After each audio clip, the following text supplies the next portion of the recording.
Maybe after 7 years winning 6 Premier Leagues, maybe 1 year, another team deserves it. But yeah, we go there second in the table. We'll see what happens if afterwards the result for Liverpool, Aston Villa, we'll see. Something isn't quite right in the blue half of Manchester. Pep Guardiola doesn't sound like Pep Guardiola. His City team isn't playing like they used to, and what was supposed to be a blip has turned into a major issue for City. The champions are struggling, and you're about to find out why. For the first time in his managerial career, Pep Guardiola has lost 4 games in a row. Defeats to Bournemouth, Spurs, Sporting Lisbon, and most recently, Brighton brought the unwanted record to Pep and City. The first time City would be losing 4 games in a row since 2006. But it's more than that. On closer examination, the 4 defeats came in 3 different competitions for City, which is now a huge cause for concern. They lost to both Bournemouth and Brighton in the Premier League, got knocked out of the Carabao Cup by Spurs, and lost in the Champions League to Sporting Lisbon as well. It's very unlike City, which brings the huge question: what exactly is going on? Well, for starters, Manchester City has lost its rhythm. Strange game of 2 halves really. The first half your side was magnificent, weren't they? Yeah, that's true. And after we could not contribute, it's normal. We are not able to 90 minutes right now, and yeah, we played a really good first half, and moments of the second, they made a step up. They changed the players with the physicality of Alanga, with João Pedro and the other ones, the pace they have. We have players with a few training sessions in his legs, like Kyle and. How you were ahead in that game and it's ended in defeat? Well, yeah, weird feeling, because I actually thought that we started well the game. We were controlling the game. We were creating chances. And out of nowhere we go to half time with a 1-1. But yeah, we knew how strong they were in the counter. If we lost easy balls, how strong, how quick they were in creating those kind of chances. And then in the beginning of the second half. In both interviews, Pep Guardiola and Bernardo Silva shared a staggering point. City controlled the game, dominated for large spells, and out of nowhere, they ended up conceding chances and eventually goals that have cost them. Just looking at both Brighton goals versus City now, and honestly, they came out of nowhere. City completely dominated the first half. When Haaland scored, it looked like it was going to be business as usual, only for Brighton to take charge of the game later into the second half, make subs that turned it around, and left City with the defeat. It's uncharacteristic because we've never seen City play like this. It's the same manager, meaning it's the same tactics. The way City set up is the way they have been for the last couple of years. They push high up the field, catch the opposition with clever offside traps, pass the ball and quickly change flanks to open the spaces. Classic City under Pep. They've done all that in the last 4 games, but still can't seem to find results. From City's point of view, regardless of how bad they're playing, they are still able to get a result no matter what. This used to be the case, but now it isn't anymore. City used to be the team that found ways to win no matter how bad they played. A team that knew how to dig in or hang on to the results. So what exactly is going on now? It's uncharacteristic, but it's happening. On one part, it's credit to Sporting for the impressive performance and passing in the lead up to the goal. But it just highlights something. City conceded that goal in the opening 20 seconds of the second half. They've had moments in the game where they've just switched off, very unlike City, and the opposition has been taking advantage of these little moments to full effect. The opening goal in the 2-1 Carabao Cup defeat to Spurs came in under 5 minutes. City have been having these spells of slow starts to games, or periods in games where they've looked off the pace for a while now. It will be impossible to talk about City's slump in form without talking about this guy. Rodri, the current holder of the Ballon d'Or, is unfortunately out of football for the rest of the season after suffering a serious knee injury in the 2-2 draw versus Arsenal. To say he's been important to City over the years is an understatement. Since joining the club, Rodri has missed 45 games due to injury or other reasons, and City have won 30, meaning they've dropped points in 1/3 of the games he's been unavailable for selection. When he's present in the team, City's win rate increases by 74.2% overall and 74.1% in the Premier League. It's the Newcastle team that are really pressurising it. I miss Rodri for his qualities, but today the physical presence was. Pep misses him, and invariably so. External like Erling Haaland or Kevin will have a problem. Holding midfielder has to never ever be in the highlights. Had to be do the job I had to do. But without him, we could not do what we are doing.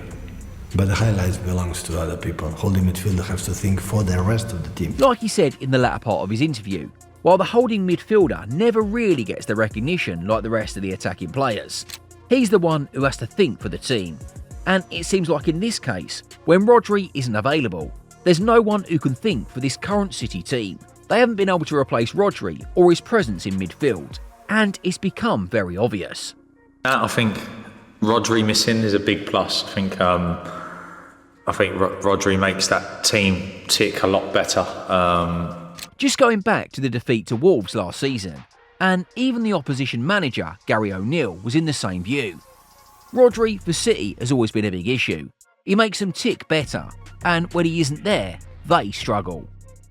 When Brighton made the substitution, the game changed. As soon as Carlos Baleba came in for the second half, the game went physical, and City simply couldn't match it. And that's because they had more technical players on the day than they had guys ready to go into tackles and win 50-50 balls. Knowing Pep and City, there has to be a fix, but the Rodri situation is costing them. Got to go back to something he said after the Brighton defeat. You might have missed it, but it's the truth. Pep admits that the subs Brighton made changed the game, while the subs he made failed to have an impact. He was completely honest about this and spoke facts, but it's worrying when you realise the players he brought on. Kevin De Bruyne and Bernardo Silva were the only two subs he made in the game. We will get to why he most likely only made two, but the point here is that the players he brought on are no joke, guys with real quality, and yet stated that they failed to make an impact. He weren't wrong. For the cameos they both had, Brighton outmuscled City in the middle of the park. Kevin De Bruyne was unable to channel any of those mind-blowing balls we've become so used to, or Bernardo Silva was unable to make any dazzling runs in midfield. It didn't work. Pep could have decided to make more subs to change this, except he couldn't. That's the bench City took the Brighton game. Almost resembled an academy setup. Manchester City have been plagued with injuries. The amount of players they've got out is starting to affect them. No good news in terms of injuries. Oscar Bob, Jack Grealish, Rodri, Ruben Diaz, John Stones and Jeremy Doku. All the names missing from the City team currently. And key parts of the squad as well. Kevin De Bruyne only made his return from injury recently, while Manuel Akanji and Nathan Ake were unused subs because, as Pep pointed out, they were both carrying injury problems. In fact, it was so bad that when the City injury crisis was looked into, they reportedly had just 13 senior team players fit.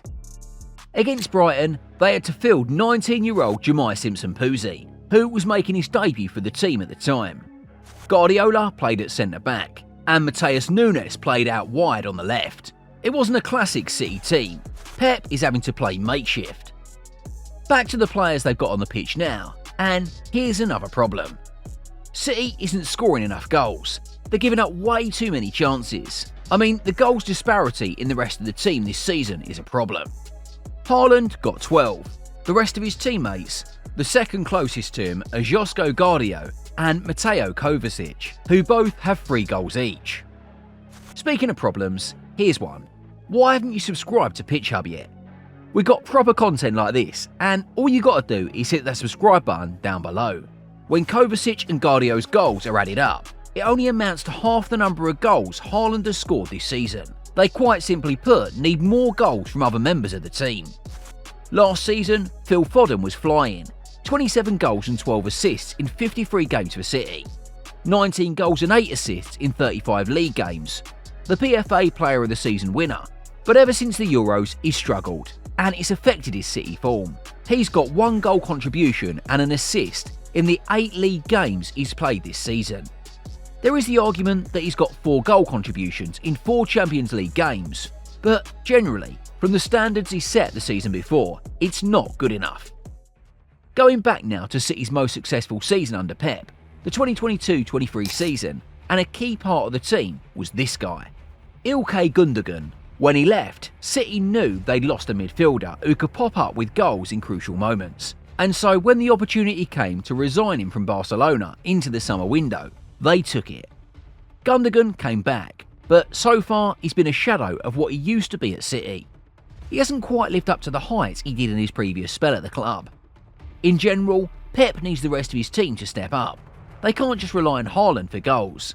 And speaking of the Norwegian himself, even he has come into question this season. 12 goals in all competitions this season, the top scorer in the Premier League. But by his standards, Haaland knows his current season has been off. He's not as clinical as the stats would suggest, which is a bit confusing. For example, adding up his National League brace with Norway, he's got 18 goals in 20 games this season. Numbers to make anyone watching get impressive, but in terms of his shot conversion rate, Haaland has racked up a 25.88% conversion stat, ranking him in the 88th percentile in the league. In terms of his shots per goal scored, it's at 3.91, meaning it's taken him almost 4 shots to get goals this season. Ever since it's happened, Haaland has been a shadow of himself. Since he told Arteta to stay humble, he's not been the same prolific beast in front of a goal. He had a terrible night in Lisbon and missed a penalty for City, while on the opposite end, Victor Gyökeres's hat-trick helped Sporting to a 4-1 win. So far this season, the best word to describe City would be passive. They look very flat, passing the ball in large phases, but with no real direct attacking threat. The likes of Kevin De Bruyne and Phil Foden, guys who used to regularly supply goals and assists, end product that is, are missing either through injury or poor form. And they also miss this guy, Julian Alvarez. His departure now just shows how important he was to the City team.